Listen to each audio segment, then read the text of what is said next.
साथियों नमस्कार।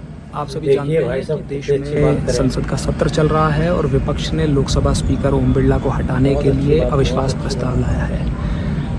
आप ये नहीं जानते होंगे कि जो स्पीकर महोदय हैं उन्होंने मॉरल हाई ग्राउंड लेते हुए यानी कि नैतिकता के आधार पर ये कहा है कि जब तक इस नोटिस पर फैसला नहीं आ जाता मैं कुर्सी पर नहीं बैठूंगा, यानी कि आगे की प्रोसीडिंग्स में मैं भाग नहीं लूँगा।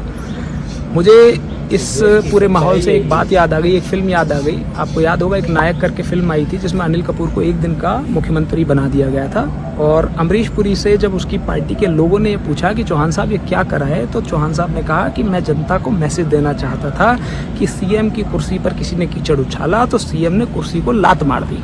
ठीक उस तरह का माहौल बनाने का प्रयत्न ओम बिरला द्वारा किया जा रहा है, लेकिन इस वीडियो के माध्यम से मैं बताना चाहता हूँ कि नैतिकता क्या होती है और अनैतिकता क्या होती है। ओम बिरला जी, अनैतिकता तब होती है जब आप लीडर ऑफ अपोजिशन को देश से जुड़े मुद्दे नहीं उठाने देते हैं। आपने एक्स आर्मी चीफ की किताब के उन बातों का जिक्र राहुल गांधी को नहीं करने दिया जो कि देश से जुड़ी हुई बातें थी। आपने राहुल गांधी जी को बजट पे चर्चा करने नहीं दी। आपने राहुल गांधी जी को जो भारत और अमेरिका की वो डील हुई है जिसमें लगभग भारत के किसान की बलि दे दी गई है, उस पर चर्चा नहीं करने दी।